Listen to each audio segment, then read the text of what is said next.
ये सिर्फ समाज का दिया हुआ प्यार, माँ पापा का आशीर्वाद और भगवान श्री राम की अत्यंत कृपा है। मैं बहुत समय तो नहीं लूँगा इसमें, पर अभी मैं रात में किसी कारणवश में जगा हुआ था, तो किसी कवि की मैं भगवान राम के ऊपर मैं उसकी कविता सुन रहा था। मुझे बहुत अच्छी लगी, तो मैंने उसको सुन के उसकी 4 लाइनें मैंने टाइप कर ली अपने आप। सभी को पता होगा, लेकिन उस कवि ने जब वो गाया, जब वो बताया, तो मेरे रोंगटे खड़े हो गए। अब मेरे पढ़ने से पहले भी अगर देख रहे होंगे तो मुझे लग रहा है कि आपके साथ भी वो मैं शेयर करूँ। उसमें भगवान राम के लिए उन्होंने बहुत सुंदर बात कही है। भगवान राम सभी की इष्ट हैं, चाहे वो किसी भी कास्ट का हो, और हम तो क्षत्रिय कुलीय हैं। ये मेरा परम सौभाग्य है कि मैं क्षत्रिय कुल में पैदा हुआ, रघुपति का वंशज हूँ। ये मेरे जीवन का सबसे परम सौभाग्य। अगर मुझसे कोई पूछे भी आपका आपने जीवन में क्या अचीव किया, तो मेरा सब अचीवमेंट हुई है कि मैं जिस घर में पैदा हुआ वो क्षत्रिय कुल था, और उसमें भी रघुपति का मैं वंशज हूँ। तो उसी के नाते मैं आपको 2 लाइन पढ़ के बता रहा हूँ आपको। इसमें अगर किसी को कोई त्रुटि लगे, साहित्यकार मैं नहीं हूँ, ना कोई वक्ता हूँ, है ना मैं नेता हूँ, बहुत छोटा से प्रोफेशनल काम करता हूँ, उसके लिए पहले ही अग्रिम क्षमा प्रार्थी हूँ। मैं जिन राम की बात कर रहा हूँ, वो राम किसी 100 या 200 करोड़ की फिल्म के नायक नहीं है। वो जो राम है हमारे, वो कौन है? जो प्रजापति मनु के प्रजापति मनु के जो पुत्र हुए इक्ष्वाक, उनके कुल में जन्म हुए। भगवान राम का जन्म इक्ष्वाक वंश में हुआ, जो सभी को पता होगा। लेकिन हमारे स्कूल में ऐसे प्रतापी नरेश हुए, जिनके 3-4 नाम मैं आपको बताना चाहता हूँ, कि जिससे आपको अपने ऊपर गौरवान्वित हो सके। क्योंकि हमको अपने आप को बूस्टर करना पड़ेगा कि हम कौन हैं, जो हम अपनी पहचान खोते जा रहे हैं। इनके पीढ़ी में ऐसे प्रतापी नरेश हुए, जिसमें महाराज पृथु का नाम आता है, जिनके नाम पर आपकी धरती का नाम पृथ्वी पड़ा। इन्हीं कड़ी में आप महाराज सागर का नाम आता है, जिनके नाम पर समुद्र का नाम सागर पड़ा। महाराज रघु के नाम से तो सभी प्रसिद्ध हुए, जिनके नाम पर पूरा कुल रघुकुल पड़ा। महाराज विशंकु ऐसे महाराज हुए, जिन्होंने जीवित रहने में ही स्वर्ग जाने का हक ठान लिया, और उनके लिए अलग नया स्वर्ग ब्रह्मा विष्णु महेश को बनाना पड़ा। आप ऐसे कुल के वंशज हैं।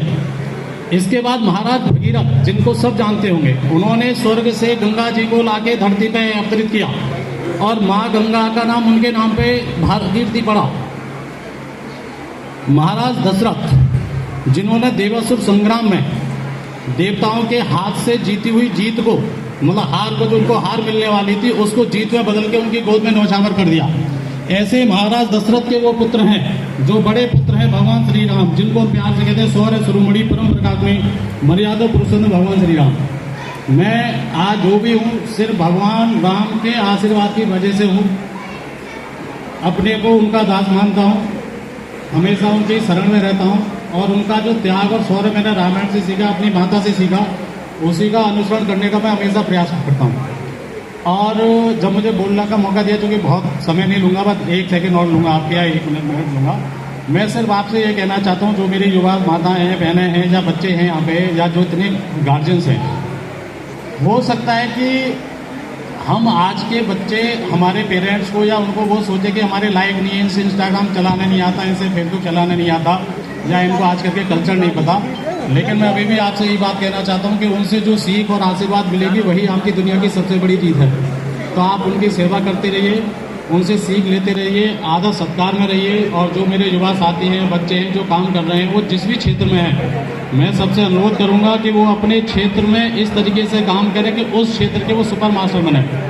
कोई काम छोटा बड़ा नहीं होता, वो जो जिस काम में है वो उस काम में रहे, लेकिन उस काम को वो अग्रिम लाइन में अपने में लेने का है। कोई बंदा बोले जी कौन डॉक्टर, तो बोले जी हमारा क्षत्रिय समाज का एक बच्चा है, वो डॉक्टर है। कोई आर्किटेक्ट बोले तो वो है, कोई सीए बोले तो वो है, बिजनेसमैन बोले वो है, अध्यापक बोले तो वो है।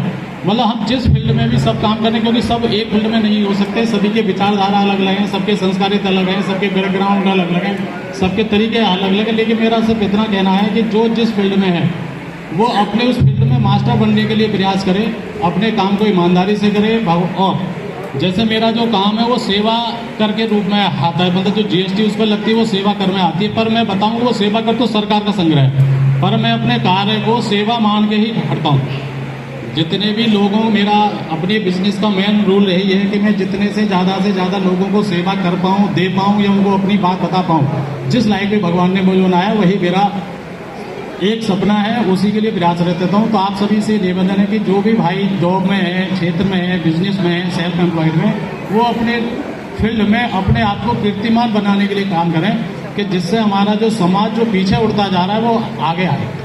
इन्हीं शब्दों के साथ मैं विराम करता हूँ। आपने बोलने का मौका दिया उसके लिए बहुत बहुत धन्यवाद। जय श्री राम, जय हिंद, जय भारत।